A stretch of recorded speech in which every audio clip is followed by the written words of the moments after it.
Sexo e Poder no Brasil, as sacanagens clericais por Ronaldo Faínfas. O padre Manuel da Nóbrega chegou à Bahia em 1549 à frente de 6 inacianos, inaugurando a presença jesuítica na colônia em 1553. Ele não teve como esconder o seu desalento com a conduta do clero colonial. A evitar pecados, esse clero não veio, escreveu a outro padre. Queixou-se de que os padres viviam amancebados com as índias, chamadas por ele de negras da terra, alegando que eram suas escravas. Além disso, absolviam todo tipo de lubricidade, sem dar qualquer penitência. Era caso de chorar, escreveu Nóbrega.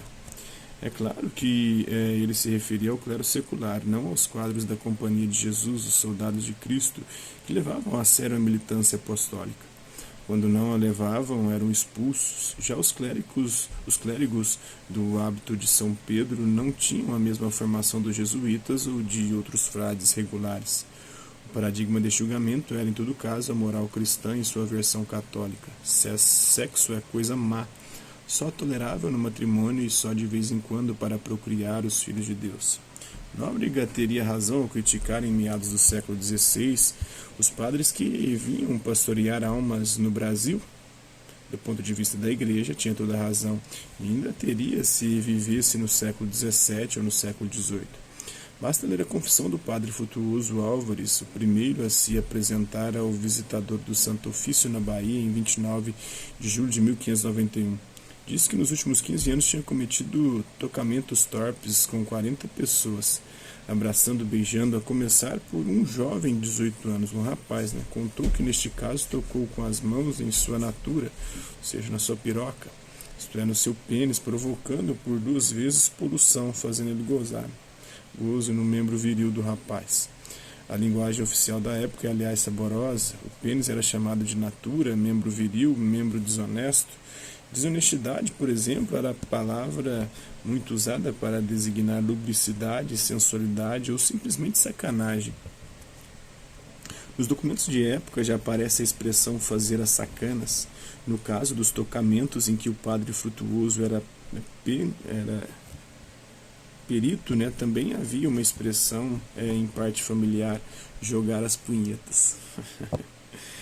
Padre Frutuoso, vigário no recôncavo da Bahia, de Todos os Santos, todos eles, todos eles. Foi o primeiro a confessar que fazia sacanas no Brasil desde o tempo em que serviu na Madeira. A ilha, vale dizer, Ilha da Madeira, também parte pertencente a Portugal. Estimou em cerca de 100 parceiros, pouco mais ou menos, o número de rapazes sempre jovens no quais jogaram as punhetas. Gostaram de bater punheta para os rapazes. Devem ter sido aí uns 200 ou 300 rapazes que ele fez ao longo de toda a vida. Isso era muito comum no seminário, nos navios, sempre ambientes nas ordens militares, na Roma e na Grécia Antiga. No ambiente onde tem muito homem junto, meu amigo, a tendência é eles começarem a se satisfazer sexualmente uns com os outros. Nóbrega tinha razão ao criticar os padres seculares. Há vários outros exemplos nos papéis inquisitoriais. Padre Jácome de Queiroz também se apresentou de sua própria iniciativa ao visitador para confessar que tinha sodomizado 2 índias. 1010, Alegou que o fez sem querer, como tinha tomado muito vinho, ao achegar-se às meninas, ele errou de vaso. E ao invés de penetrar no vaso natural, na periquita, como devia, meteu seu membro desonesto no vaso traseiro, meteu no fiofó, para não engravidar, o vagabundo safado. Por vezes grafado no documento em latim, vos preposterum. O mais incrível neste caso é que o visitador mal ligou para o fato de que as índias em causa eram 2 meninas, uma de 6 era pedofilia e outra de 7 anos. Olha só o que acontecia. As coisas que eram normais, comuns, lá em meados do século aqui, não falo século, mas período colonial. Hoje seria caso de pedofilia e abuso sexual de menores. Na época não passava de sodomia, não era sodomia para a igreja, Era pecado, mas não era crime. A questão era saber em que vaso o padre meteu seu membro viril e se o fez por escolha ou por acidente. Aparentemente aqui meteu no fiofó, ainda comeu o cu das menininhas. Gente do céu. O grande historiador francês Philippe Ares esclarece: nesta época as pessoas viam as crianças como pequenos adultos. Então eles não viam crianças como crianças, eram pequenos adultos, né? Eram adultos em formação. Devemos deduzir desses exemplos, né, que a lascívia dos padres era típico do clero secular? Nada disso, né? Tem aqui a licenciosidade dos padres do clero regular e principalmente do clero secular escandalizou o padre Manuel da Nóbrega no século XVI. Né? No século XVII, o frei franciscano Luiz Nazaré, vigário nas Minas, né, alegava ser exorcista sem selo e, quando sabia de moças adoecidas e melancólicas, apresentava-se para curá-las expulsando o demônio. Aí, os ataques histéricos, geralmente, que eram interpretados como histeria, depois, no século XIX, o próprio Freud vai tratar com masturbação. Né? Era tratado com choque e masturbação. Freud vai dizer que a desordem é de origem sexual, mas pode ser tratada através da psicanálise. Né? Então, uma menina tinha ataques histéricos, masturbava, e ela ficava tempos, a mulher, tempos também, sem ter ataques histéricos, que já foi interpretado historicamente como ataques demoníacos. Né? De Bíblia na mão e com o seu membro viril à mostra com pau, olha só, jogava o jugo dos punhos, batia punheta, né? Esfregando o sêmen pelo corpo da possuída. Puta que pariu, fazer exorcismo com sêmen, cara. Preso pelo Santo Ofício, alegou que fez tudo por luxúria. Pecado da luxúria demanda luxúria, né? Não por acreditar que o sêmen era capaz de expulsar demônios. Acrescentou que as mulheres do Brasil eram tolas e acreditavam em qualquer coisa. Abusava das mulheres. A Inquisição só não disse tudo bem porque caçou as ordens sacras do frei. Também no século XVIII, o outro frade regular pertencente à Ordem das Mercês do Pará preferia rapazes, né?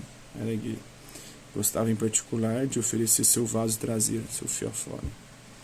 E como por vezes o vaso sangrava, era arrombado, né?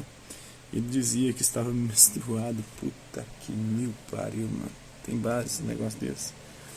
Uma palavra, o frade das Mercês dizia que era mulher, né, disfarçada de frade. Era mulher disfarçada de frade.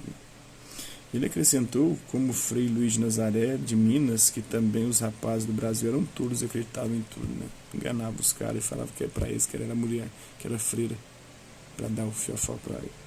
Eu conheço a história do João do Caminhão. Quem entra na boleia dele não tinha perdão.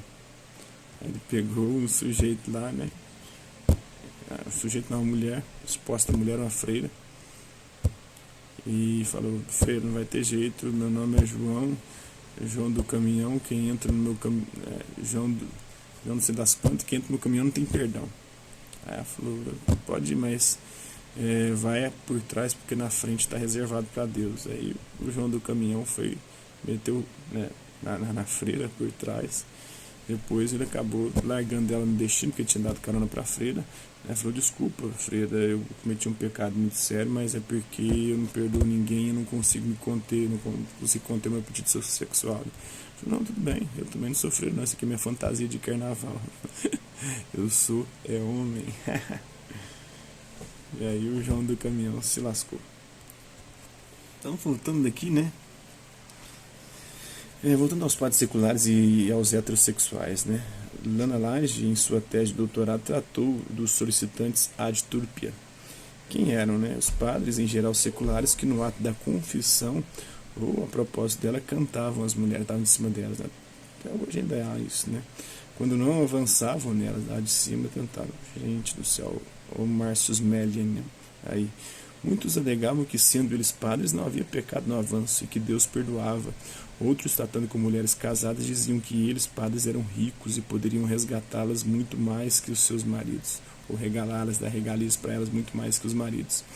A subversão da doutrina católica era total. O mais interessante, porém, é que havia uma gradação sociológica nas investidas dos solicitantes ad turpia, né?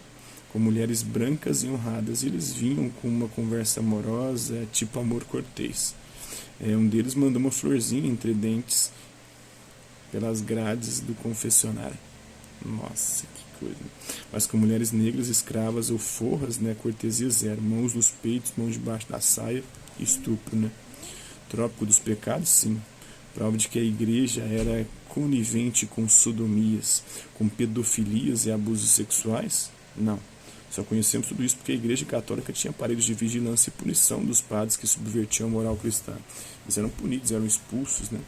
Puniam alguns. Os padres da Inquisição dão a prova, né? Eles perseguiam e excomungavam, né? Os jesuítas, por sua vez, quase não aparecem como réus nesses escândalos. Dei glória, né? Tudo pela glória de Deus. Ou, como diria Gilberto Freire, donzelões intransigentes. Texto aí do Ronaldo Faínfas, né? Então, a confissão pelo avesso, né? O crime colonial tem muita coisa que o velho entrega uma jovem carta, um desenho de amor cortês para as brancas, mão nos peitos, estupro para as negras e investidas, né? Vanavam de acordo com os tipos de mulheres. No século XVIII, o termo fazer a sacana já era bastante conhecido pelos habitantes da colônia. É isso aí, espero que vocês tenham gostado do vídeo. Hasta la vista, babies, e até a próxima.